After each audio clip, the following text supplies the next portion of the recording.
I never thought a piece of paper would be my salvation and downfall all at once. When I married Amanda, her wealthy family insisted I sign a prenuptial agreement.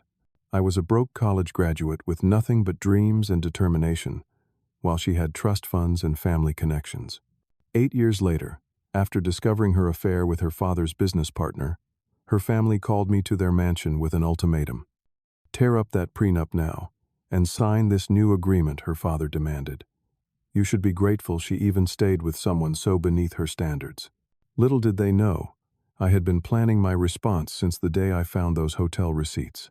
Before I tell you how I turned the tables on my wife's entitled family, let me know where you're watching from in the comments below, and hit that like and subscribe button if you know what it feels like to be underestimated. I grew up in a blue-collar neighborhood on the south side of Chicago. My dad worked at the steel mill for 30 years, coming home with calloused hands and a tired smile. My mom cleaned office buildings downtown, often working nights, so she could see me off to school in the mornings. They taught me the value of hard work and integrity from the day I could understand words. "No one will hand you anything in this life," Philip, my father, would say. "But no one can take away what you earn honestly." I was the first person in my family to attend college. Northwestern University offered me a partial scholarship, but I still worked 3 jobs to make ends meet. Mornings at the campus coffee shop, afternoons at the library, and weekends waiting tables at a local restaurant. Sleep was a luxury I rarely enjoyed, but the promise of a better future kept me going. I met Amanda during my junior year, in an advanced economics class. She stood out immediately with her designer clothes and confident demeanor. Her golden blonde hair was always perfectly styled, and she drove a brand new BMW that her parents had given her for her 20th birthday. I noticed how other guys would flock around her, offering to carry her books or buy her coffee. Our professor randomly assigned study groups for the semester project, and fate put us together. Our first meeting was at the university library, where I arrived directly from my shift at the coffee shop, still wearing my apron. Amanda raised an eyebrow but said nothing as I apologized, and quickly removed it. "Do you always bring your work clothes to study sessions?" she asked with a curious smile. "Only when I do not have time to change between jobs," I replied honestly. For some reason, that answer seemed to interest her. While the other 2 students in our group focused on dividing the assignment, Amanda kept asking me questions about my schedule and my background. I felt awkward talking about my multiple jobs and scholarship status, while she casually mentioned weekend trips to Paris and summers in the Hamptons. Despite our differences, we discovered a shared passion for economic theory and market analysis.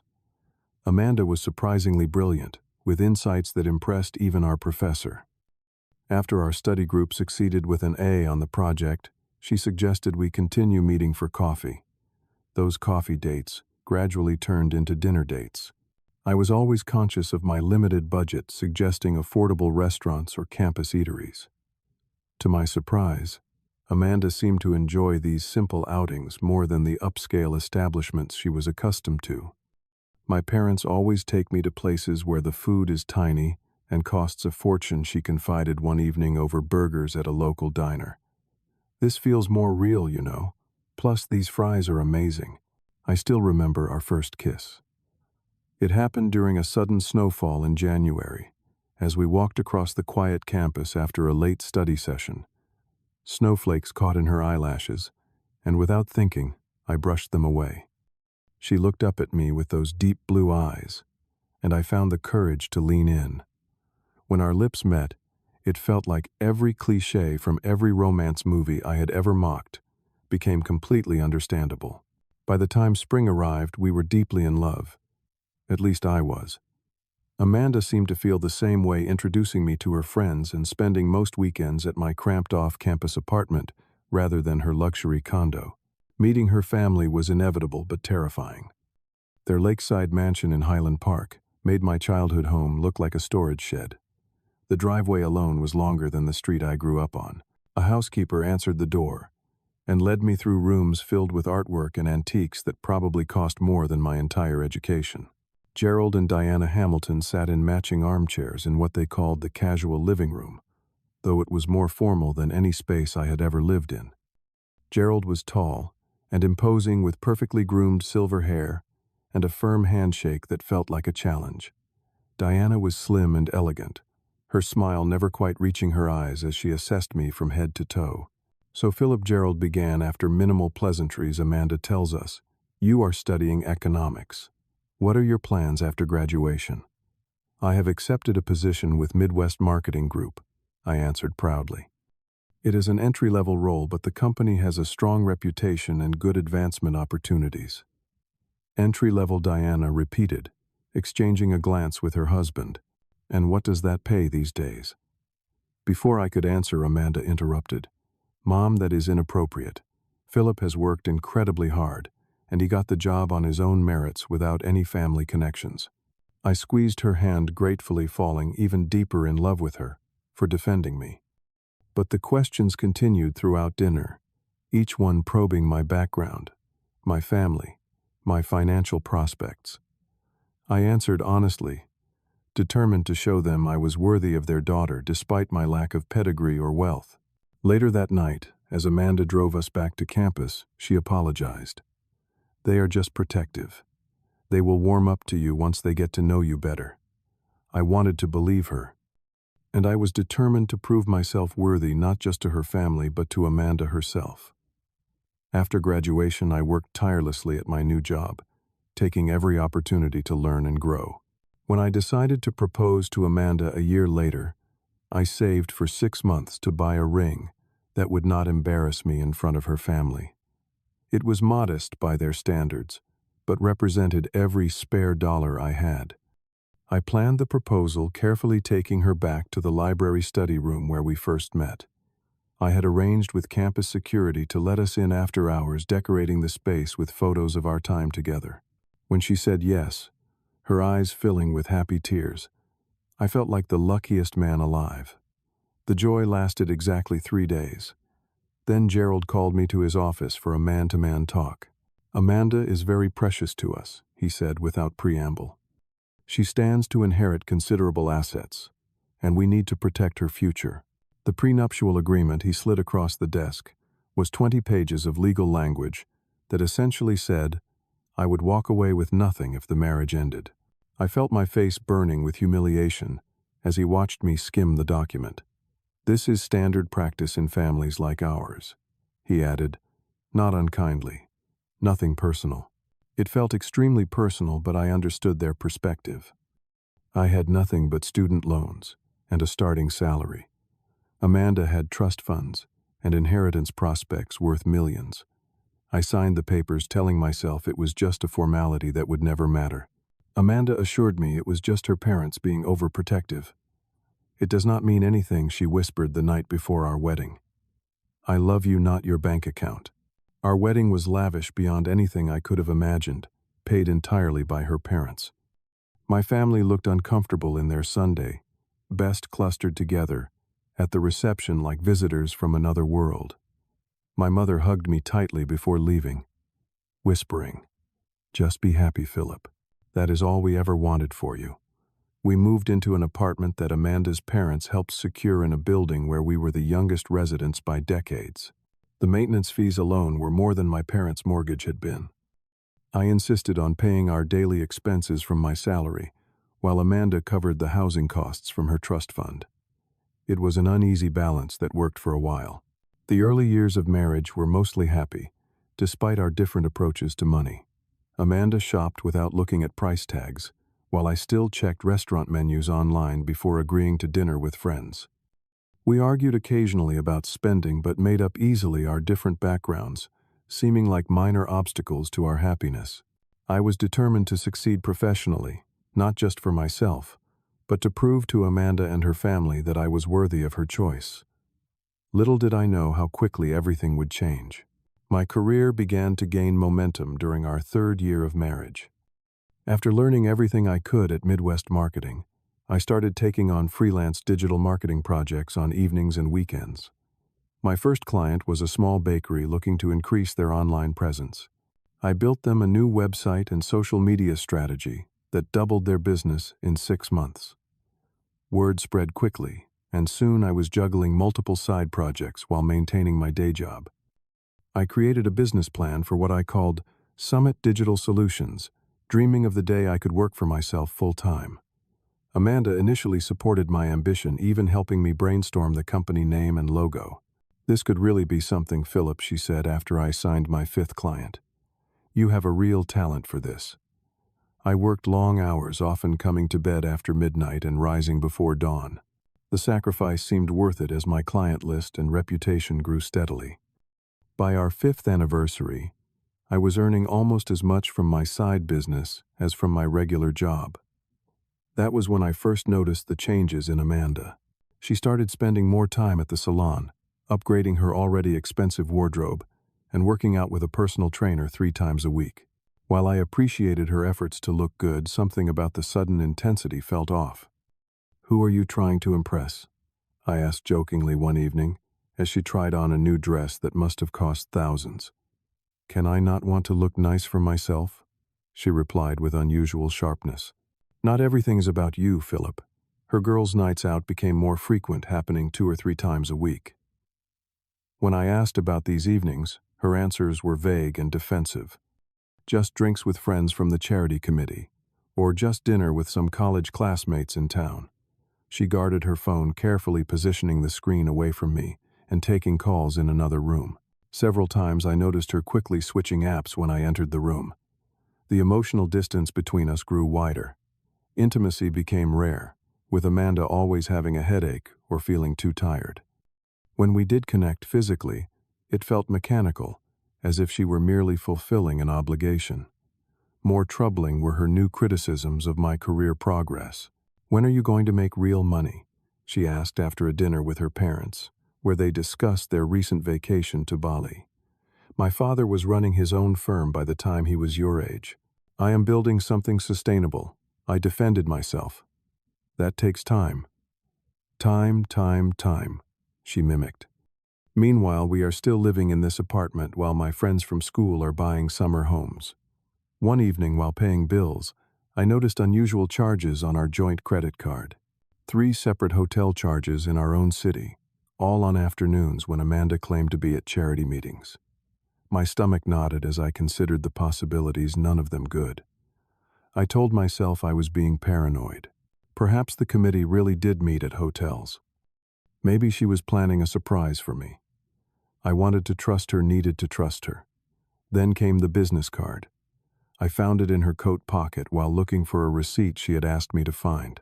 Richard Westfield, Executive Vice President at Hamilton Financial Group, her father's company. On the back, handwritten, "Same time Thursday. Cannot wait." That night I overheard her on the phone in our guest bathroom, speaking in a hushed, intimate tone I had not heard her use with me in months. "I miss you too," she whispered. "He is working late again tomorrow. Come over at 8. When confronted, Amanda claimed Richard was consulting on a surprise investment portfolio for my birthday. Her explanation was detailed and plausible, but her eyes never quite met mine as she spoke. The internal conflict tore me apart. I wanted to believe her, but the evidence was mounting. Finally, after another suspicious late meeting, I did something I never thought I would do. I followed her. Amanda drove to the Four Seasons downtown, parked in the garage, and headed straight to the lobby. I parked nearby and entered a few minutes later, staying behind a large group of tourists. From behind a decorative pillar I watched as she bypassed the front desk and headed straight for the elevators. A minute later, Richard Westfield entered from another door and took the same elevator. The confirmation of my worst fears hit me physically like a punch to the stomach. I sat in my car for nearly an hour, numb and shaking, before finding the strength to take out my phone. I waited in the hotel parking garage, and 2 hours later, I photographed them kissing in the lobby before they parted ways. The drive home was a blur. I remember stopping by the lake at one point, considering throwing my phone with its damning evidence into the water. Instead, I emailed the photos to myself as a backup and continued home. Amanda returned at 9:30, her hair and makeup freshly touched up. She breezed in with a story about a difficult committee meeting and headed straight for the shower. When she emerged, I was sitting in the living room, the photos displayed on my laptop screen. Tough committee meeting, I asked quietly. Her eyes darted to the screen, then back to me. For a moment, she seemed about to continue the lie, but then her expression changed to one of annoyance rather than shame. "How long have you been spying on me?" she demanded. "How long have you been sleeping with Richard?" I countered. What followed was not the tearful confession or desperate apology I might have expected. Instead, Amanda shrugged, as if we were discussing a minor social faux pas. "It just happened, Philip. Richard understands me. He knows what it is like to live in my world, your world." The words felt like ice in my mouth. I thought we shared a world. She laughed, a sound that cut deeper than any knife could. "Look around you. Everything here is because of my family. You have been playing pretend in my world for years. Richard gives me what you cannot," she continued, growing bolder with my silence. "Not just financially, but emotionally. Do you know how exhausting it is watching you work all hours on your little business that will never amount to anything close to what Richard already has?" Each word twisted in my chest. "I need you to leave," I finally managed to say. Amanda looked genuinely surprised. "Leave? Where would I go? My name is on the lease. If anyone should leave, it is you." She was right, of course. Her parents owned the building. The apartment was legally in both our names, but I knew who would win that battle. That night, I moved my things into the spare bedroom. For the next 3 weeks, we existed in a state of cold civility, passing in the hallway like strangers. Amanda made no effort to hide her affair, often coming home late, smelling of expensive cologne. I threw myself into my work, finding that focus helped numb the pain. Ironically, my business began to thrive during this time of personal crisis. 2 major clients signed long-term contracts, and a local business magazine featured Summit Digital Solutions in an article about emerging marketing firms. During this period of limbo, I consulted discreetly with a divorce attorney, gathering financial documents and creating digital backups of everything. The prenuptial agreement loomed large in these discussions. "This is actually quite favorable to you in case of infidelity," my lawyer noted with surprise. "There is a clause that voids any claim she might have on assets acquired during marriage if she is proven unfaithful." I was mulling over this information when Gerald Hamilton called, requesting a meeting at the family estate the following evening. My heart raced at the prospect.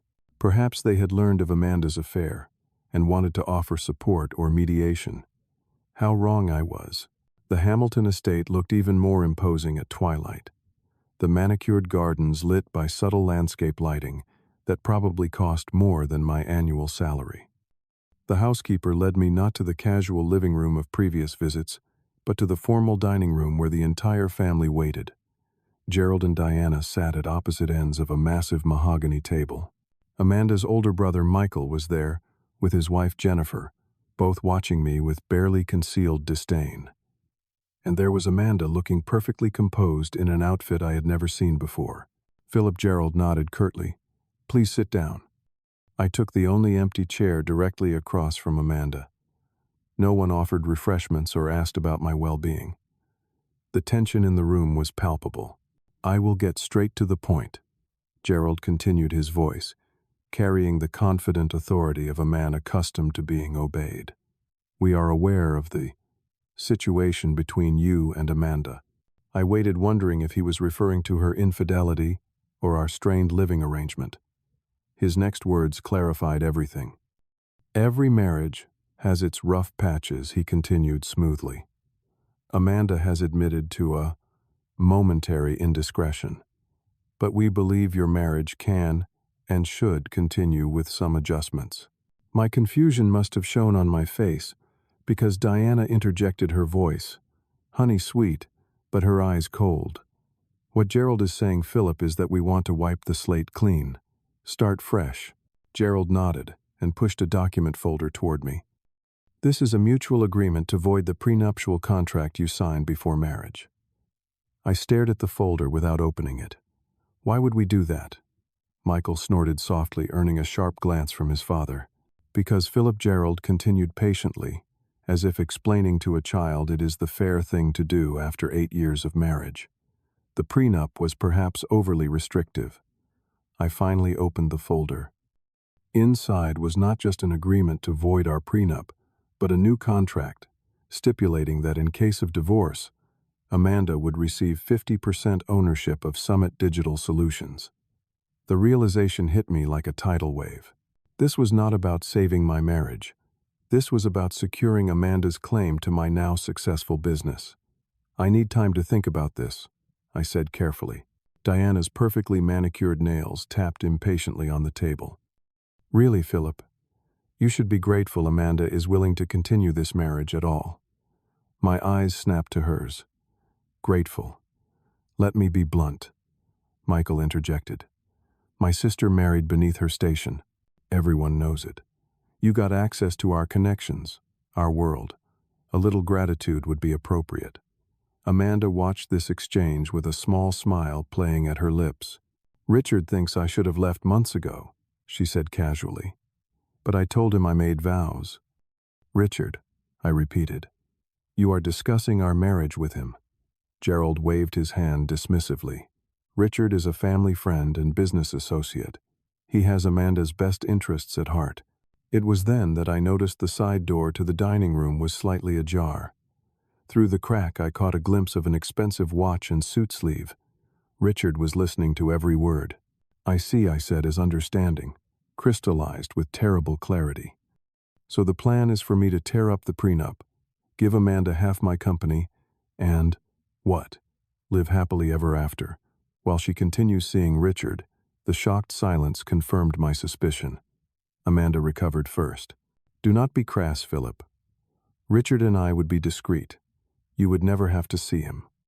"What a generous offer," I replied, surprised at how calm I sounded when inside I was screaming. Gerald cleared his throat. "Arrangements like this are more common than you might think in our circles. The important thing is maintaining appearances and protecting family assets."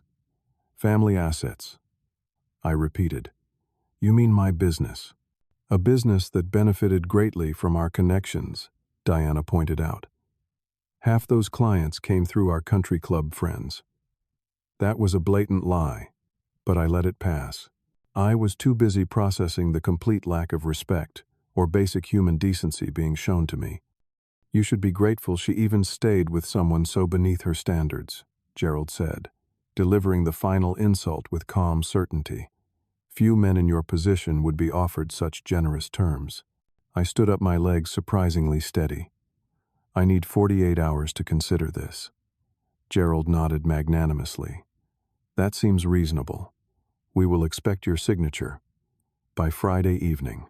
I left without another word, feeling their confident stares on my back.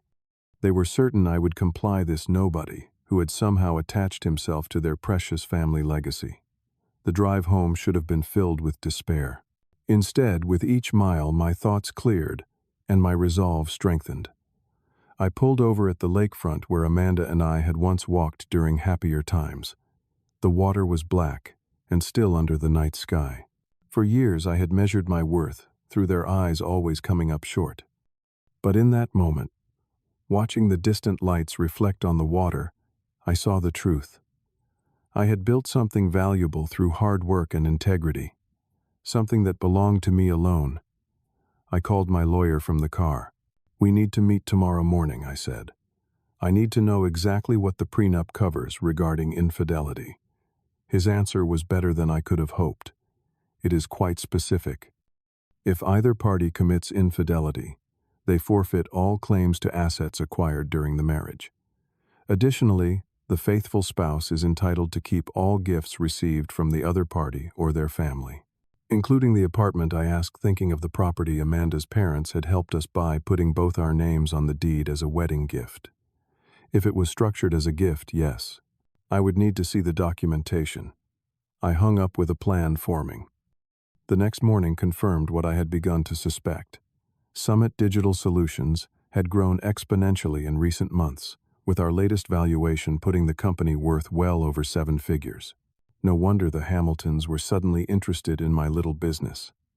I spent the next 48 hours in careful preparation, moving assets, documenting everything, and consulting with my lawyer.